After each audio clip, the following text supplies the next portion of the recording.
he did genuinely care about this place, and he thought it was extremely special.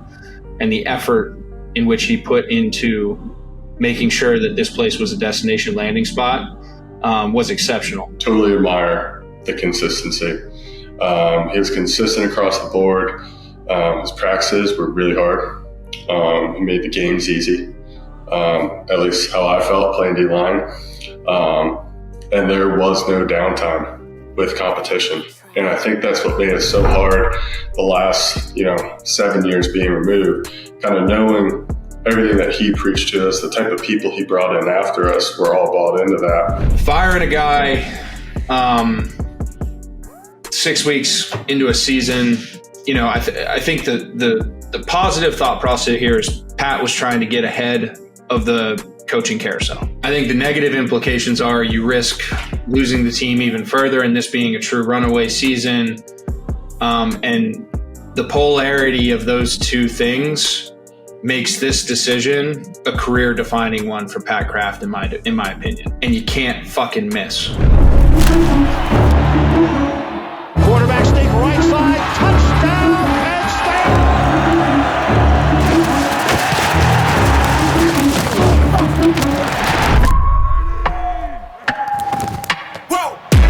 Who knew I would make it this far? Much anticipated, the one I talked about. Unfortunately, my compadre and normal co-host Jason Cabinda is being worldwide Jay. He's in Brazil and doesn't have great Wi-Fi connection and is not getting back till midweek. And I felt that this could not wait. So gotta call in the old reliable here in Garrett Sickels. Repeat from last week, but I thought you did such a good job, brother, that I'd bring you back on. Thanks, man. I appreciate it. So obviously a lot to talk about, but before we get into it, just a quick reminder that this month, The Pocket is brought to you by Modelo, the official import beer sponsor of Penn State football. 21 plus, please drink responsibly. And with that being said, you and I kind of walked through this. Let's framework this conversation out because there's a lot to unpack here, and there's a lot of people grabbing and throwing shit against the wall and seeing what sticks and trying to take advantage from a media standpoint about this decision. But I'm going to try to make this as blunt as possible with backing it up with conceptualized and well thought out responses as to why I believe things are a certain way. And I'm sure Garrett's going to bring the same type of energy. And we're just going to start off here with Coach Franklin.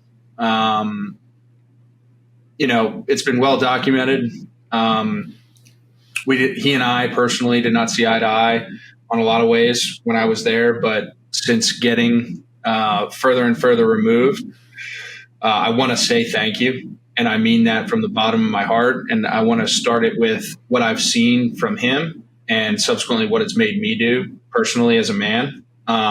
In my thought process with things, and it has absolutely nothing to do with football. I love the consistency, won a Big Ten championship with you and your team, but I saw a man who, when he walked into Penn State, I don't think had the appreciation he had for this place, the same level of appreciation as he did when he subsequently had to walk out that door for the last time.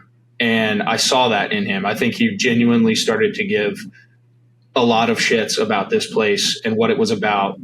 And it's not an easy place to figure all that stuff out. And I think that's been the most impressive thing from my perspective watching it is he did genuinely care about this place and he thought it was extremely special. And the effort in which he put into making sure that this place was a destination landing spot was exceptional. And that's not to be discredited. The amount of work, the lobbying, building facilities, financing, bringing talent in here, guys getting drafted. He did a lot to fast track the trajectory of this program. And for that, I'm ever eternally grateful. What do you got to say about that, G? Yeah, it's definitely tough. It's a weird situation. It's a really weird feeling just because let me first off start by saying the exit. I feel bad that I'm kind of embarrassed just on his last moments walking off of Beaver Stadium. I don't think he deserved that. I don't think his family deserved that. I understand we have an amazing fan base. Our alumni, we're very engaged, and we want the best, and we want to see us at that number one spot. We don't want to be second, we don't want to be third, we want to be number one in everything we do. And I just wish James could have had a better moment leaving that field. Having said that, going back to 2013 into 2014, we were pretty much thick as thieves at that point. Our whole class was, that whole team, just from all the upperclassmen, what they went in to Penn State, what they endured, what we endured, and then to have someone like James come in, someone completely different. He had some challenges, not just getting the athletic department up to speed on what the new landscape is. We never thought the facilities needed any upgrades. We were completely fine with musty carpet and some nice white oak pickle stained lockers, and we thought we had it made just because we were so fired up and happy to be at Penn State at the time, and we were just glad we could play football. And I think he knew that we deserved better, even though at the time we were probably put up a little bit of hesitation to, we don't want any more change. We wanted to stay true to Penn State. But as much as I've had my disagreements with him during my 3 years playing for him, I will say totally admire the consistency. He was consistent across the board. His practices were really hard. He made the games easy, at least how I felt playing D-line. And there was no downtime with competition.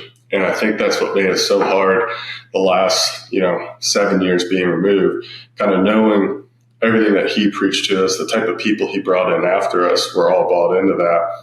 And then some of the results we saw, we knew it was kind of probably not under his brand, but unfortunately, the body of work kind of speaks for itself, and where we ultimately wanted to go, we just come up short. And in this life, this business, you've seen with the NFL, I've certainly seen it. It's win everything. And if you don't, decisions have to be made. But now my heart goes out to him. I just keep hanging on to that clip of seeing him walk down the tunnel. He lets his family go first because he doesn't want them to endure, the booze and everything. I just feel like we could have done a better job as a community and fan base at that point, just to, give him a little bit of grace. Yeah, and obviously it was very emotional, right? Yeah. And I think that that's the perfect segue. And another thing that I admire about him is it took him a little while, but he did push the boundaries in terms of the expectations, and he set a new standard for what this community can be excited for, right? Totally. Now, I think the same thing, it's the perfect double-edged sword, is I think ultimately those standards and his inability to consistently, or at least even 50% of the time, meet them when it came to the quote-unquote big dogs, is ultimately what was also his biggest downfall. I think it was one of the things that I admired the most about him pushing us to the unknown, but then also not being able to conquer the unknown consistently enough was probably the biggest downfall.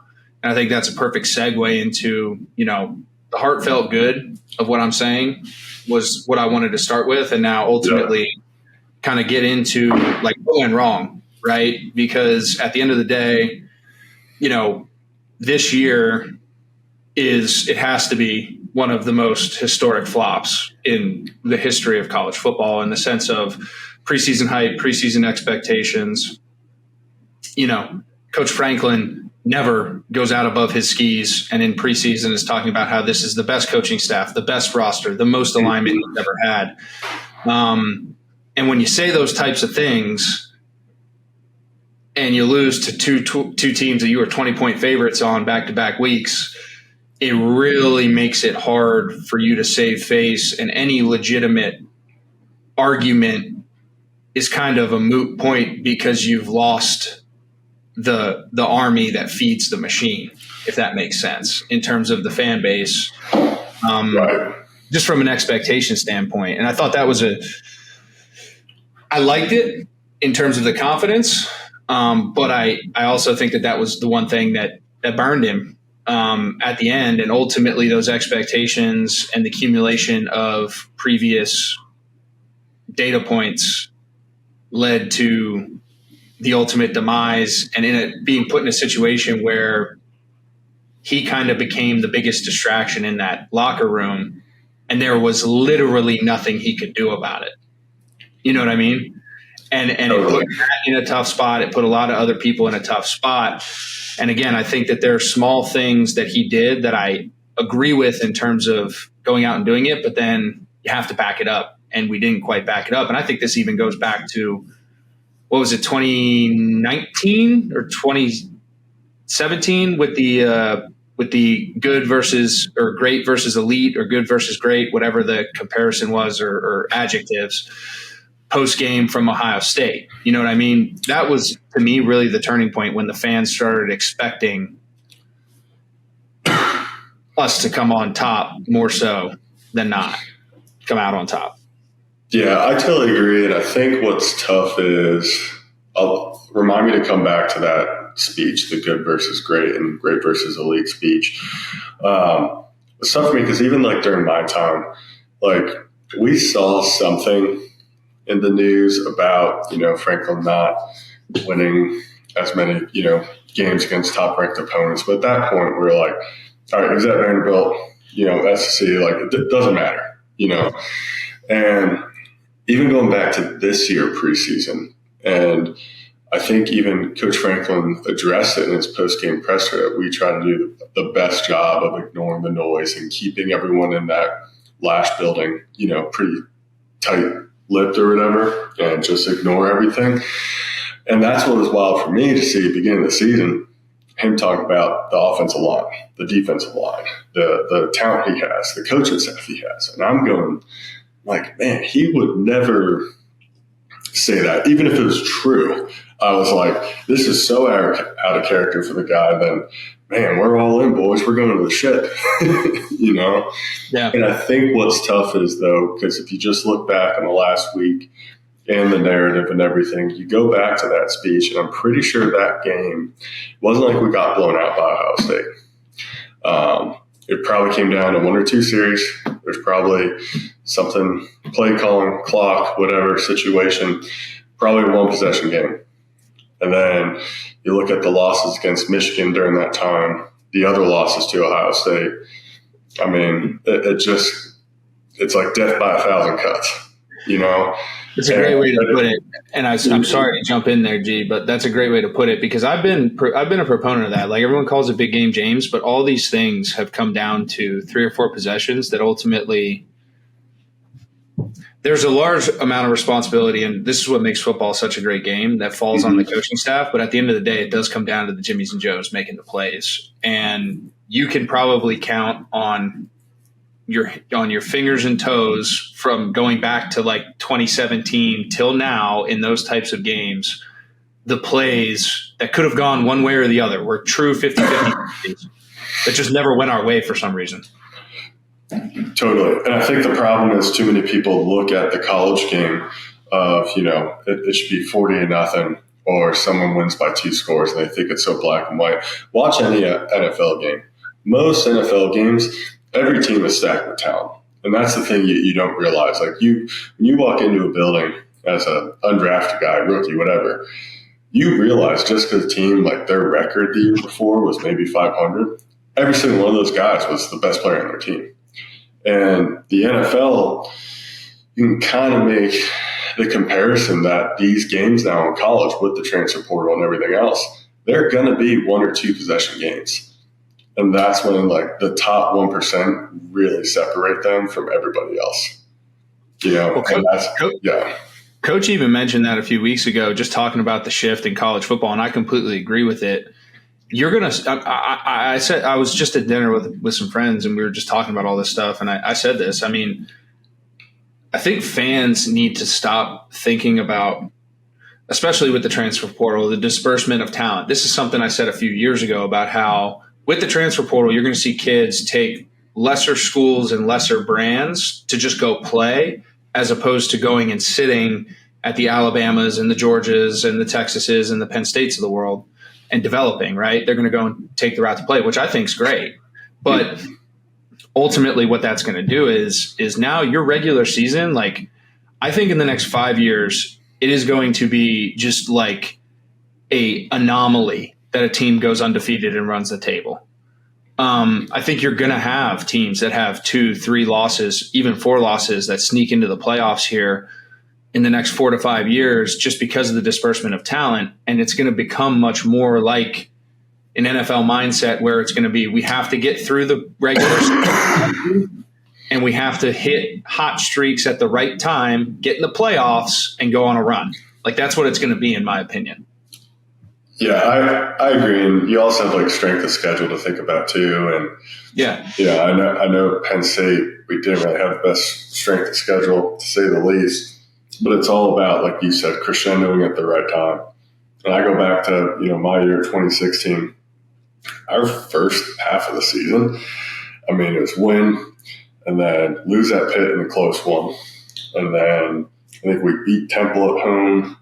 Then you go to Michigan, you get our butts beaten 49-3 or something like that. And then we beat Maryland bye week.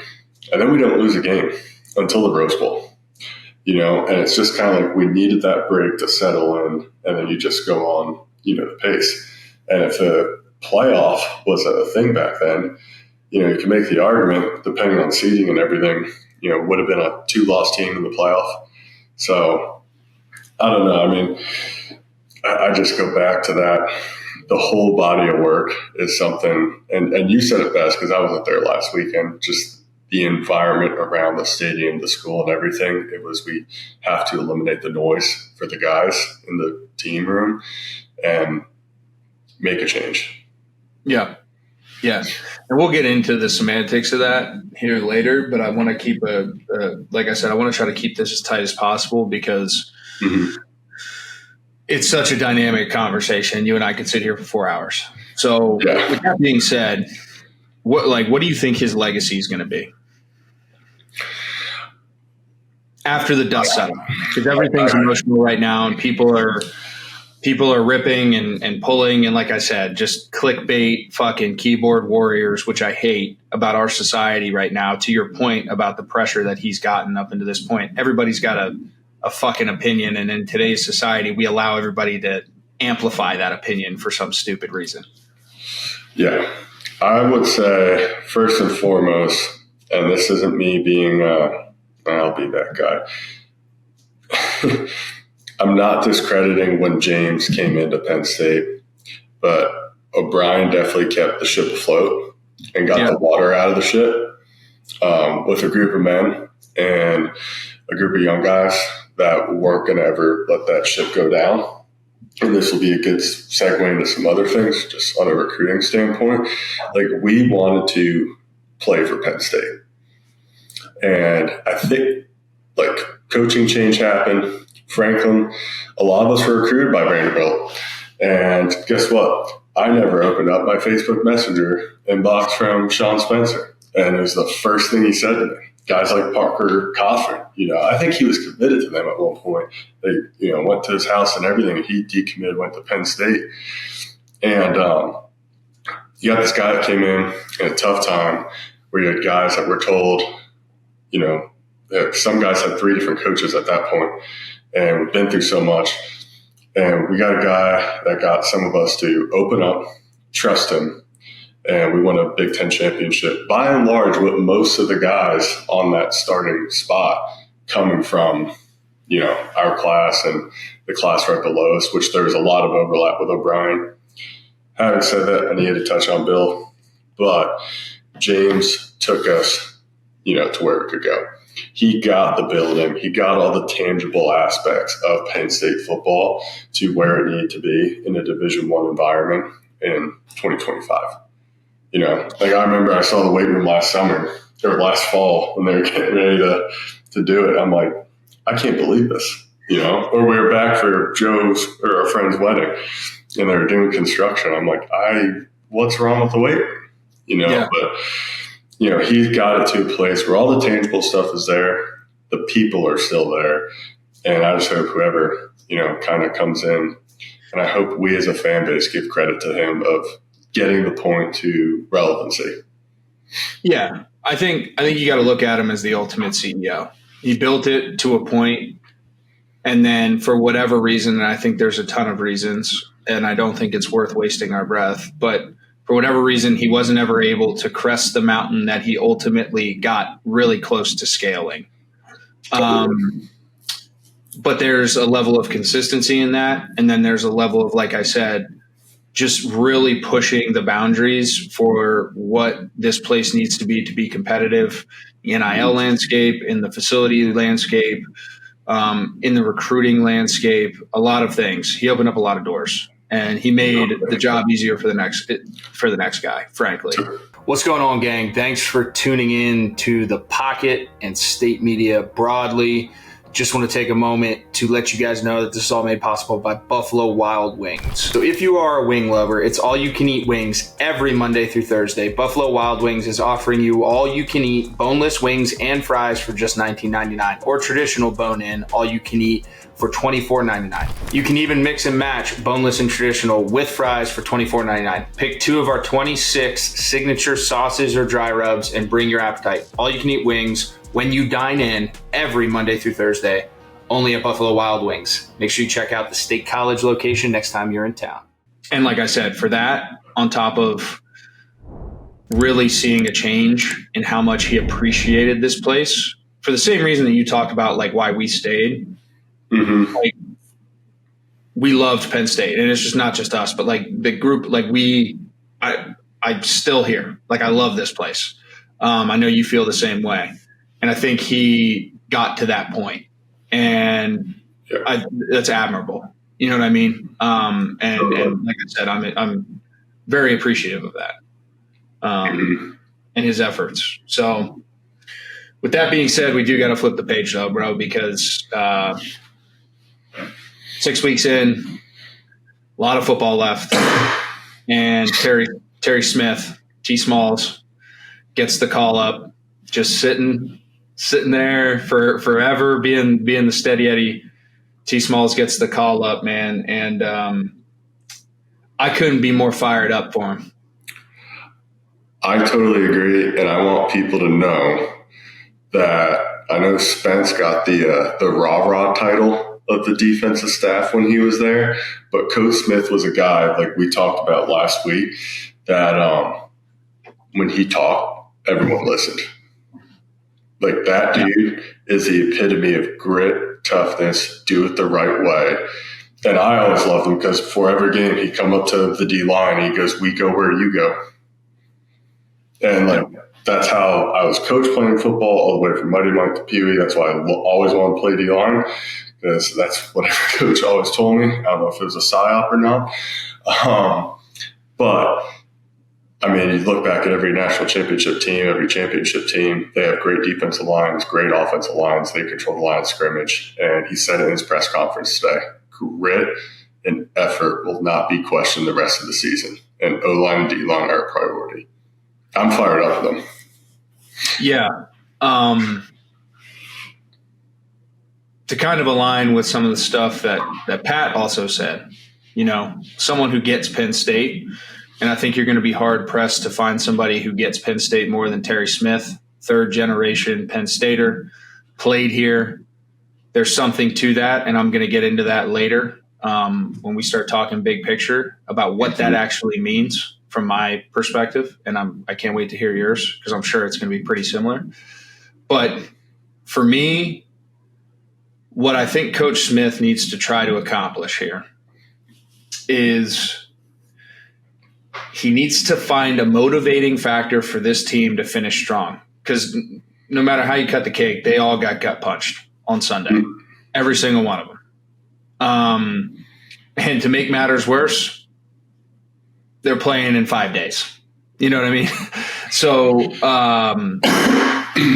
they have to get it right quick. I think he needs to find a motivating factor.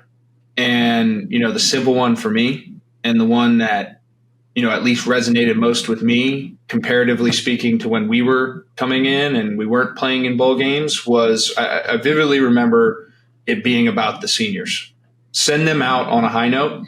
Sure. And it should resonate with this group because of the group of seniors that decided to come back to try to get to the pinnacle, right? Like, that's wiped. Wipe it off the fucking grease board, right? But what you can do is now go play fucking spoiler and send these dudes out on a high note. I'll tell you what, the best locker room I've ever been in, and I've been in some championship locker rooms in my career, been in some really good big game.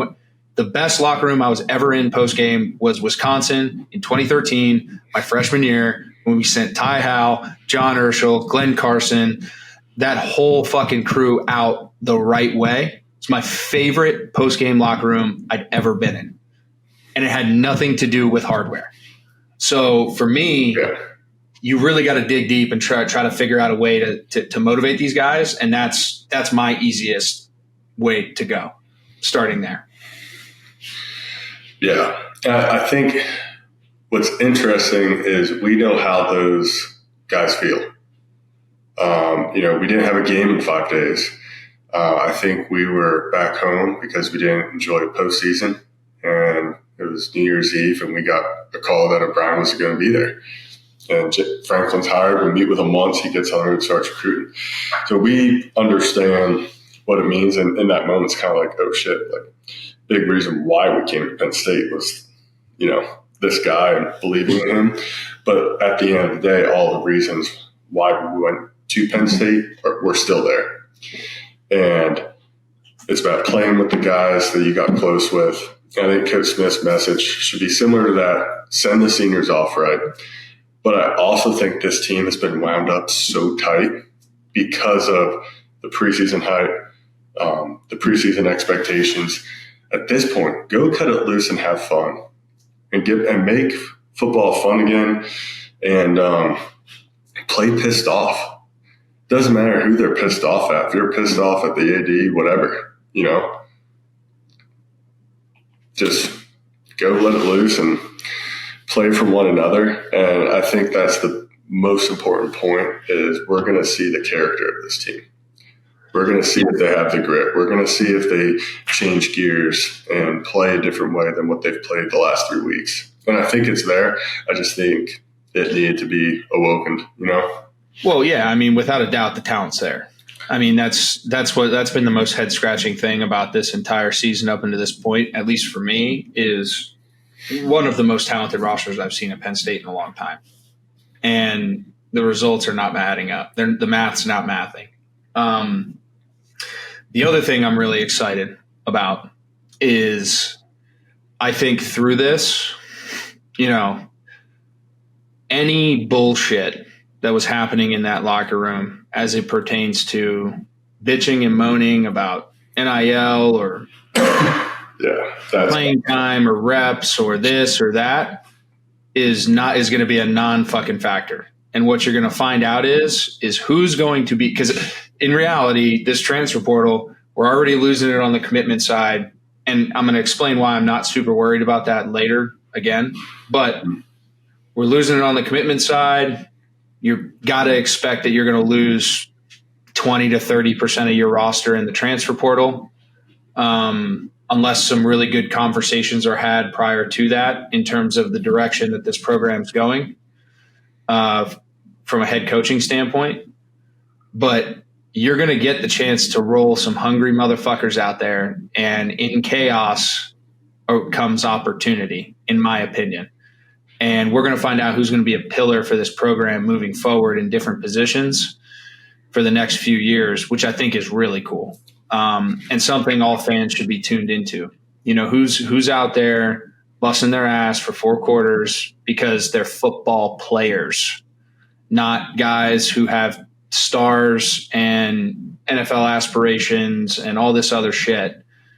You're going to really get a very raw gut test for that locker room of who wants to be there and why they want to be there. And I think one of the other things that's been missing from this team is just we recruit a lot of attributes and metrics and stars. And this isn't a jab because we got a bunch of great kids, but I don't know how many war daddies we got. And we talked about that last week. And I think that this is going to bring out what you have. I mean, I'm glad you touched on that just because there's a few 5 stars that came in under, during my time there. And some of these dudes couldn't play dead in a horror movie. I'm just being honest. Eye test, check. The speed, check. Strength, whatever metric you want to trot them out under, they checked all the boxes. But at the end of the day, playing football in a, onesie and 2-hand touch stuff, that's not football. And that's where all these camps get their ratings from, and it's all bullshit. Like, recruit football players. I've been saying for the last 10 years, like, I'd rather have a guy that's underlooked, undervalued, but is hungry as shit and is going to go 110 miles an hour and play football. And Terry's about that. Now, you can find those guys that are those star-studded dudes that play like that. Micah Parsons, 5-star guy, played his butt off, but they're anomalies, and we have lost that battle. I do feel like that with other, top 5 schools. Yeah. And I don't know what it is, what seems to be hitting there and why we're losing. But like you said, Coach Smith essentially is a blank slate to do what he wants to do for the rest of the season. And he's going to go find his guys that are going to play to the echo of the whistle. Yeah. And if people don't like it, it's like, screw it. Yeah, and he cares about this place. And that's why I said I think that's the best thing to marry what's coming with what's here right now. You're going to find out people who love this place and who are about what this place is built on, and that's football players, tough.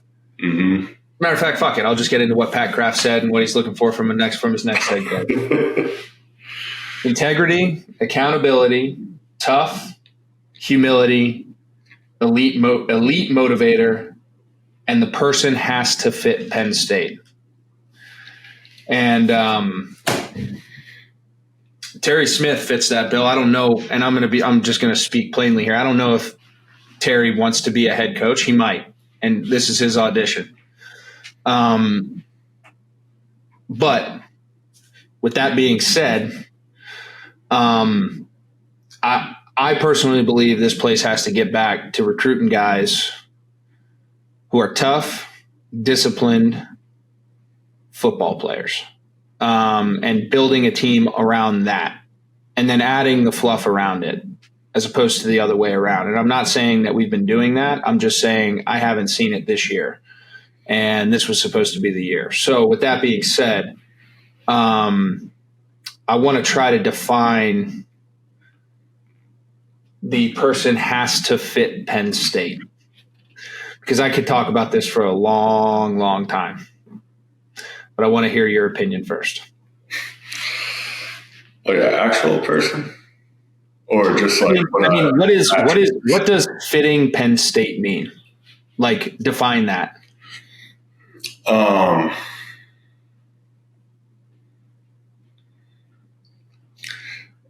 dude that rather like die than quit a task. Like, for just like the dumbest, easiest thing I can think of, a guy that will go the distance, a guy who is loyal, trustworthy, trusts his teammates.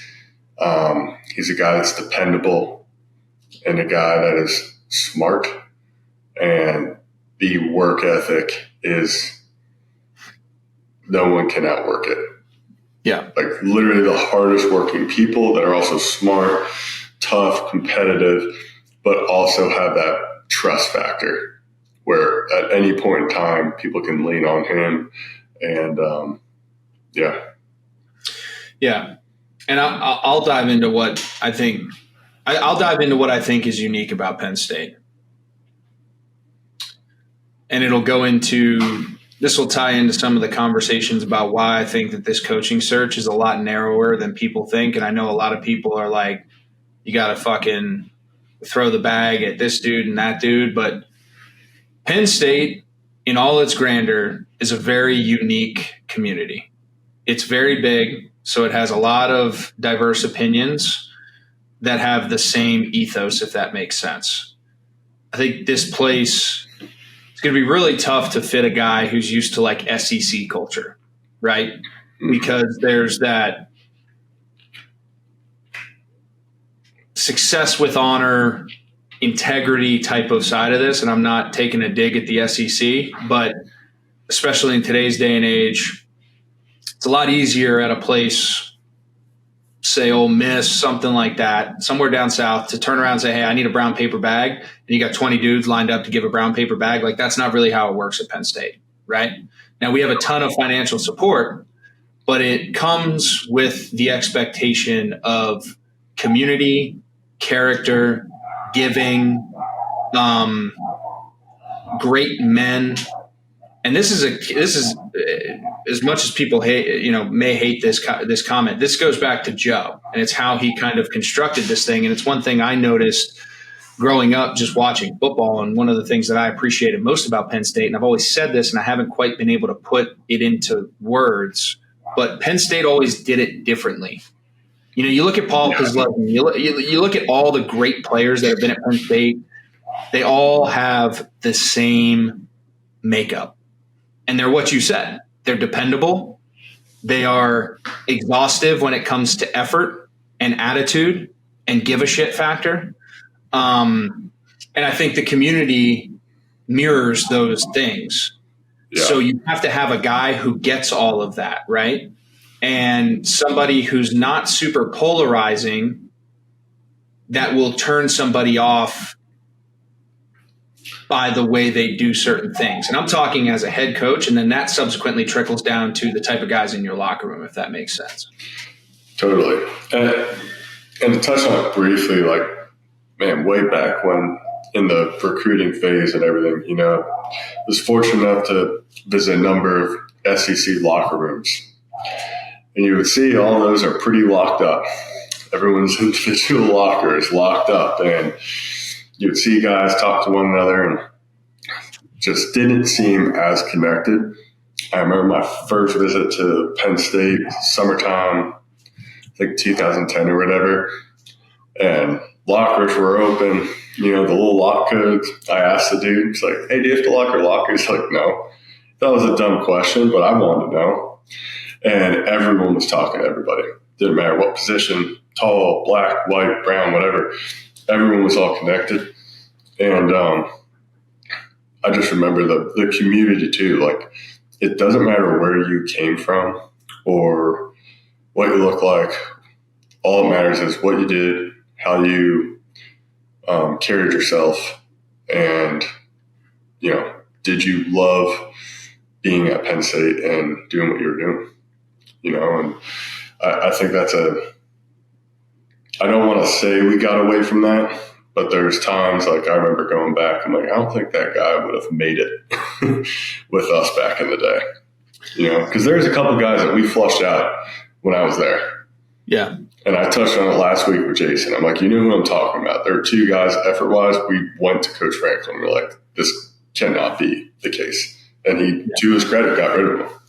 Yeah. But, you know, it's funny you said that, because I just remember it being different, and that's why I wanted to go to Penn State. Yeah.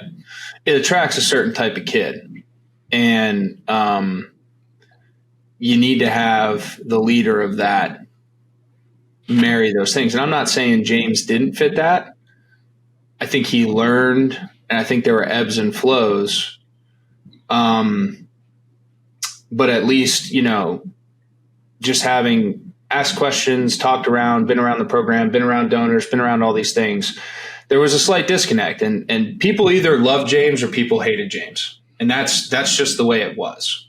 And I think that, again, like anything in life, there's moments where all of that kind of happens for whatever reason, and then you just keep pushing and you keep plugging, and it's really hard to repair that. Like once you start getting in, especially with all the other shit you got to handle as a head coach, it's tough, man. And I think like this is a reset to try to align that aspect of it as much as humanly possible. I think that's part of the decision making, obviously, by what Pat said. I'm just going off of the words that Pat Kraft said today in his press conference is the person has to fit Penn State. And it's not that James didn't fit Penn State. I just don't think he fit Penn State the entirety of his tenure. And I think some people hung on to when he didn't fit and didn't adapt. And subsequently, all of that stuff started growing. And those two parties caused enough noise with some unfortunate events to create the shitstorm that we're in right now. Mm-hmm. And each party did things to ultimately alleviate the downside. And Coach Franklin, as we've talked about, highlighting a lot of those things, definitely did his part. And I hope that the fan base does their part in rallying behind the next guy. And with that being said, let's transition to that conversation, because firing a guy 6 weeks into a season, I think the positive thought process here is Pat was trying to get ahead of the coaching carousel. Mm-hmm. I think the negative implications are you risk losing the team even further, and this being a true runaway season. And the polarity of those two things makes this decision a career-defining one for Pat Kraft, in my opinion. And you can't fucking miss. And to me, that's a factor that goes into remove yourself from all the other stuff and put yourself in Pat Kraft's shoes. If you have to make a decision like that, what are your parameters for making that decision?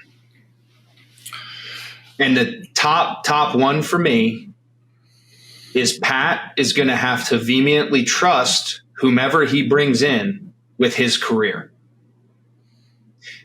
And I think that eliminates a lot of options. What's going on, guys? Thank you for tuning in to State Media. I just want to let you guys know this is all made possible because of Family Clothesline. The crew down there does a great job, super supportive, and we can't thank them enough for their partnership. Make sure when you guys are in town, check them out. Got the best gear, freshest stuff, always up to date, super creative. And again, thank you for tuning in. Yeah, and I totally just want to put some reminders out there just for Pat's decision, too, of all the other noise that was probably going on behind scenes that you and I have talked about. Just like, we're doing this whole stadium renovation. It's private money, naming rights. There's a lot of excitement and a lot of people that are really helping contribute to Penn State athletics to compete with the city of Tuscaloosa. Athens, Georgia, Tennessee, Ohio State, Michigan. There's a lot of people, and when those people are writing those checks, I mean, I'm certainly not writing a check to Beaver Stadium after me, but not that was the only thing. But I'm just saying, let's add some more context to the decision being midway through the season. You have people like that who are contributors, not happy with the body of work. You have the body of work, you have the preseason expectations, the result on the field right now. And also, let's see what these players can do, and let's eliminate the distraction or any of the outside noise. Let's get the fans cheering on the team again, the players. Let's see how we can finish this thing out. But to your point, yeah, this decision, this isn't just any other school. This is a school that fired their coach, very similar to Georgia. Mark Richt. University of Georgia fired Mark Richt. And I remember, I have family ties to Georgia, University of Georgia, and they're all kind of like, oh, thank God, now we're going to get somebody that's going to go win. First 2 years didn't go that well, but they turned into a powerhouse, and they made the right call. Hired a guy like Kirby Smart, and I don't know who Pat's going to hire. But, I mean.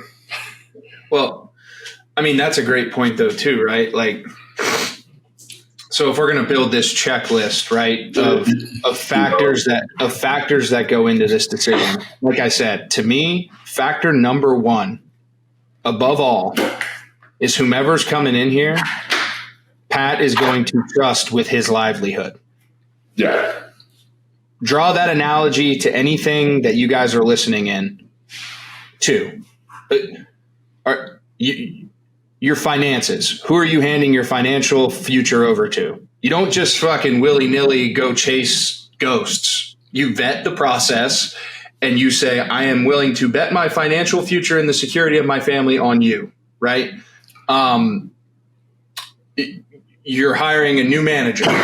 That's going to be like, there's draw the conclusion to anything. To me, that is number fucking one. Is this is not going to be somebody who Pat doesn't trust, period. You also have to think just from an athletic director standpoint. And I hate to say it. I'm sorry to our friends that played other sports at Penn State, but Penn State football drives the machine. Well, Pat said it. It's our backbone. Yeah, like that is literally the athletics department. You know, without that revenue, other sports. So like Christian's absolutely right. He's not going to mess this one up. And I don't think this is some open chess field or chessboard where they're just going to throw a net and start catering off. I feel like they probably have 3 guys in mind. And that's the thing, too. I don't think Pat's going to look for a guy that's like, oh, let's go sell our soul and win immediately and then have to hire a new guy in 4 years. Yeah. Well, I mean, that goes into the next factor, right? So we talked about we're already seeing kind of the ripple effect in the recruiting world. You know, we're losing guys left and right, and that's going to happen. Mm-hmm. I said you probably have to start to prepare for an exodus of 20 to 30% of your roster into the transfer portal because of their relationship with Coach Franklin. And that's savable, but there's going to be sweat equity put into that. Yeah. Dissimilar to the Mark Richt situation, you got to think about in today's day and age now with the NIL and the transfer portal, the window of, hey, we're going to hire this guy, give him 2 years to build his foundation and go, is kind of out the window. And especially now when you fire a guy who's been as consistent as Coach Franklin.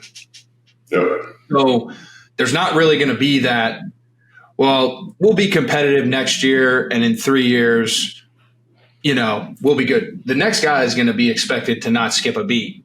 And that's the benefit of the transfer portal, but also a factor that I think is going to limit this coaching search even further is that you're not going to go hire a hot coordinator or a sexy coordinator, right? Because a coordinator is not going to bring 10 to 15 recruits and 10 to 15 current players that are going to be able to fill the gap of what you've already lost in the recruiting cycle and what you're going to lose in the transfer portal. It's got to be another head guy, right? Am I wrong in that thought process? No, I think you're right. I was only going to make the distinction like the NFL is the only time you would see that. If a coordinator bounces somewhere else, right. you would see guys that are free agents like, oh, I'm going to go play for my OC, you know? Yeah. But by and large in college, you know, if a position coach changes, it's like, well, everyone else is still here. And I think that's the thing about Terry that's going to be good in the interim. And I'll get back to the Georgia thing. Terry's going to do a great job of reinforcing every reason you came here is still here. And it's not going anywhere. It's not going anywhere. It's just going to get better. Like every reason you want to go to Penn State is still here. And you go back to the Georgia change, you know, they didn't have the transfer portal, but Georgia still had the talent. They had the talent in that locker room. They just needed someone to come in, inspire, and go win. And that's another thing that Pat touched on, the ultimate motivator. Yeah. I think that's what he said, or he phrased it differently. Elite motivator. Elite motivator. So if you get a guy that comes in, we already have a talented team. Say we get, you know, bulk of the team that wants to be there. And that's the thing. At this point, it's like, give me the guys that want to be there and will give max effort. Build around that. That's your foundation of the team. Yeah. But I like a guy who can bring players too. Yeah, that's what I'm saying is I liken it more to the Kurt Cignetti from JMU to Indiana, where Indiana lost some guys. Kurt brought a bunch of dudes from JMU who were hungry, motivated, fit his culture, and he basically injected his culture warriors into the locker room with him, right? And I think you're going to need to have a similar thing. That guy he fires me up. He definitely does, and I that's another point. People talk about that. Like, I mean, I think you make a phone call, as many phone calls as necessary to make him say no. But the argument in today's day and age, and it's a fair one, is the Penn State job more appealing than the Indiana job right now? I don't know. I don't know if that's true. When you look at it, I mean, he's got them rolling. He's getting funding. It's a much more low pressure job. I think he could win for the next 5 years with Indiana and then suck for 3 and then win again. And he's not going to go anywhere. Yeah. I think if you do that at Penn State, the precedent's already been set that that's not acceptable with the firing of James Franklin. Right. So, like I said, I think it's going to take somebody who's established, who can bring, I'm going to say it, a top 5 quarterback with them, because you're losing Drew. And at the end of the day, if the UCLA game didn't prove anything, if you got an elite quarterback with halfway decent talent around him, you can still win a lot of football games with with glaring gaps in other places. Top 5 quarterback with them. And like I said, 10 to 15 guys who are going to come in, play, and fill gaps for the spots that are going to ultimately vacate with the transfer portal. Yeah.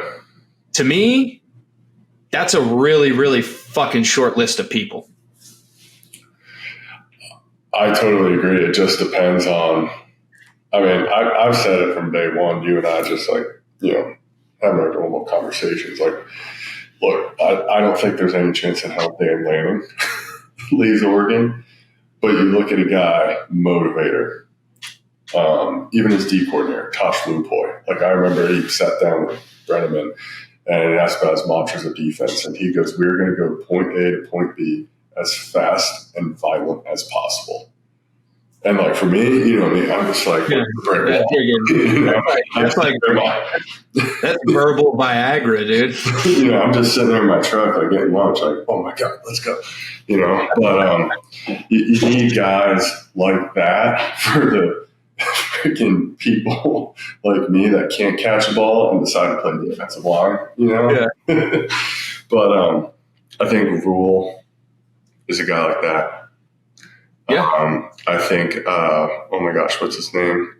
From Arizona State is like that. Kenny Dillingham. Yeah. I think there's guys there. It just depends if the offer's right and who Pat has in mind, if the culture's right. And that's why I said, I think the accumulation of the two things that we mentioned, Pat's got to trust them. Mm-hmm. They have to be able to bring certain assets with them to fill gaps, to not skip a beat.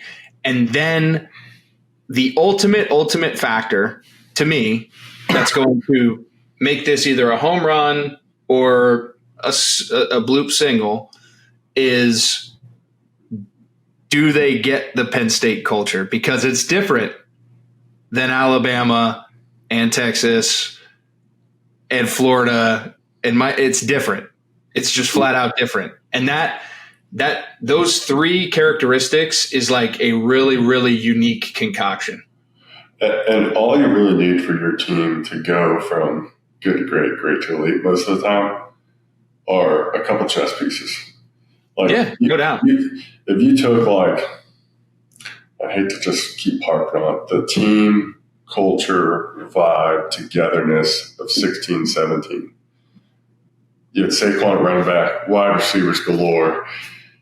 You take some really good alignment from another standpoint, throw them in there. On defense, you throw a couple pieces in there, and, that's a national championship team. And I think it's safe to say with Penn State, I mean, we have a tight end. We have receivers. We had a back this year. We had a quarterback. The lacking areas are O-line and D-line. Like, they don't need to come in and bring 30 guys with them from a program. You need guys that are good for the locker room to set a standard, uphold everyone to the standard. If we don't already have that, which we should, and Terry's going to find it, and you get some playmakers, and you get some role players that just set your defense just a little bit apart, or your offense just a little bit apart.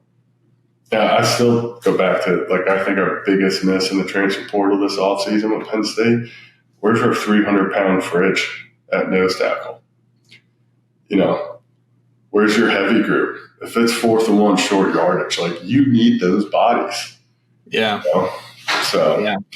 Like, I don't want people to think, like, we need a guy to come in and bring his, 30 players. It's like, no, you just need a couple guys to really create change. Yeah, and the one, and it may seem like I'm campaigning for this cat, so fair if you guys light me up for this, but like the one thing that I've seen about Rule is people talking about his win-loss record against top 25 teams. Realistically speaking, Matt Rule has never been at a place like Penn State. He was at Temple, Baylor after crippling sanctions, and turned that around in a year and a half. And he's been at Nebraska now for 2 years, and Nebraska is not what Nebraska was in the early 2000s. Hasn't been relevant in 20 years, right? And they're what, 5-1? Yeah, they're 5-1. They're rolling, but like when you look at that concoction, I think in a way it's very fair to just say like, hey, like numbers. Like, fine, if you want to use numbers as a driving metric. But that goes back to what I'm saying is like if you're going to look at the three checklist points of what I said, I think he's one of those guys that fits the bill. You mentioned a couple others, Dillingham, Kurt Signetti. I look at like a Lane Kiffin and like, sure, off the top of my head, I'm like, dude, fucking fires away, bombs away offense, like sign me the fuck up. But then I look at, will Lane Kiffin be able to get Penn State culture top to bottom after being an SEC guy? And like, I don't know. You know what I mean? And that's a risky one, And then the risk of like going and getting a guy like Urban Meyer off the booth is like, yeah, you're probably going to make a splash in the portal and the recruiting cycle because of who he was, but you're still risking like a guy who hasn't been in the game and hasn't been in tune with some of these players. And it's a tough. That's a riskier one from that side of it, right? So there's always pros and cons going into this. That's why I said, I mean, Pat has given himself time, and I think that ultimately went into why he did what he did when he did it. But this is obviously a really big decision and a career-defining one for him. And he's going to have ample time, and it can't be a miss. And it's got to be a guy that checks all those boxes. And like I said, people can throw fucking names out there to be creative. All these lists look the same. Well, no shit, Sherlock, because a very small line of people that get all of those things that go into this. You know what I mean? Yeah. I'm trying to remember. I saw one earlier, and I was just like, oh my gosh, fake news.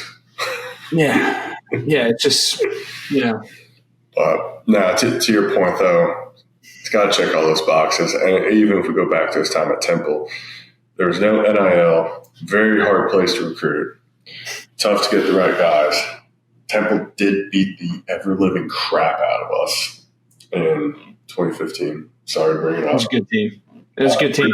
Oh, really good team. Hassan finished like 10-2, 10-3, something like that. Matt Ioannidis, Hassan Reddick, a bunch of other dudes played for a while, still playing. Matakevich. And we played him in 16. We beat him like 17-13. And they had Deion Dawkins. That guy was one of the best tackles I went against, ever in college. So he's a guy that knows how to recruit, gets guys that play really hard. And he said he's got some chess pieces he can bring with him if he so chooses and if he gets the offer. Kurt Signetti, it's another one. Yeah, I know. But I think it's a very small pool list. And like I said, I mean, I had to throw a list out there. I think I covered everyone that was on there, but your long shots. Yeah, even the long shots. Bring Billy O back.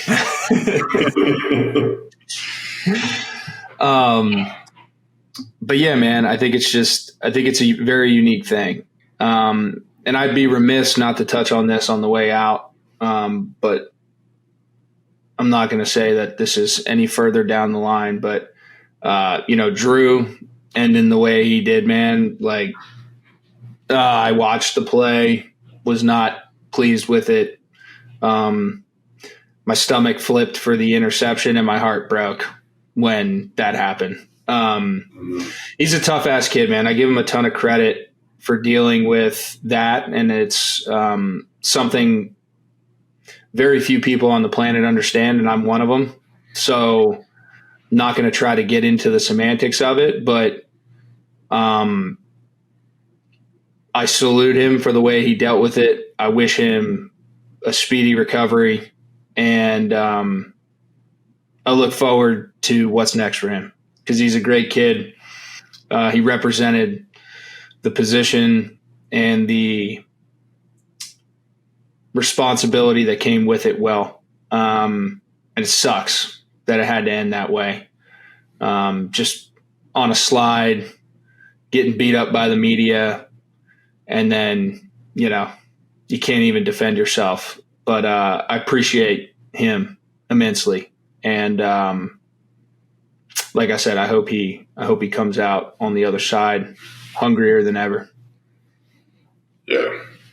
For him, he was a quarterback that took us, to the playoffs, took us to semifinals. He embodied Penn State. He was a gritty kid. He was a competitor. By and large, people forget this dude could have went drafted fairly high last year and chose to come back to try and make a run at a national championship for the program, for the fans, for everybody. And feel bad for him how it ended at his time at Penn State too. Yeah, man. But I'm a firm believer in everything happens for a reason. So, like I said, I think he'll be stronger coming out of it. And then, looking ahead to this weekend, I kind of beat the same drum, man. Like, I just want to see who's the football players in our locker room. I want to see a different attitude, a different approach. I'm not even going to talk about X's and O's anymore with this team because it's all fucking semantics at this point. I just want to find out what the heart and soul and DNA of that locker room is. Totally agree. And you got a hell of a chance. I mean, Iowa's playing good ball, played good last weekend. They're getting a little more confident. They're going to test us, right? It's a great test for what Terry said. We're going to be physical at the lines of scrimmage after getting our dicks kicked in for the last 2 weeks. It's something the boys in black and gold pride themselves in, is being really, really good. So great test for that. And I think you're going to find out, what type of fight these kids have. And like I said, there's a lot of good kids. I know we've kind of bashed the makeup and all that stuff, but I'd be remiss to mention that we got good kids in that locker room. Like I said, I just want to find, for lack of a better term, who the motherfuckers are. Like, who are the dudes who aren't going to take shit from anybody. And great opportunity in Kinnick at 7 p.m. You know what I mean? If I could let it fly, dude. Yeah, I think if nothing else, I just want to see kids play angry. Whether they're angry about the season, whether they're angry about Coach Franklin getting fired, whether they're upset about injuries, whatever, whether they're pissed off at another teammate for, screwing the team over, anything. I just want to see dudes play with emotion, harness it, and tee off. The best way to beat outside zone, inside zone, run first football team is to pin the ears back and get the fuck upfield. Penetration. That's all you need. Get upfield. Oh man. All right. Gee, I appreciate you, bro. I felt really good about that conversation, and I hope everyone listening feels the same. It's definitely a tough one to have. And I just, like I said, just want what's fucking best for this place. And that's everything aside, like whatever this place needs to feel what it feels like to be on top of college football again. So that's what we're on the hunt for. Hopefully we find it. Garrett, again, appreciate you filling in for Jay. We'll be back obviously after Iowa. But these conversations are just going to get more and more interesting, and it's going to be a long haul. I would just encourage fans to kind of hunker down, trust the process, and know that the best is yet to come. Support the players. Yeah, support the players. That's the number one thing these guys need right now. Care about Penn State football, make it abundantly clear that you stand with the players, you support them, and they're going to have an audience every time they walk into Beaver. Yeah. Make sure these seniors get sent out right. With that, quick reminder that this was brought to you by Modelo, the official import beer partner of Penn State football. If you're a fan of football and you like beer, should be drinking a Modelo. So 21 plus, please drink responsibly. We appreciate them for giving us the opportunity to share our thoughts and our opinions. And I wouldn't do it with anyone else, G. So I appreciate it. Love doing it with guys I played with. So respect you immensely. So here we go. Buckle up. It's going to be a fun one. See you.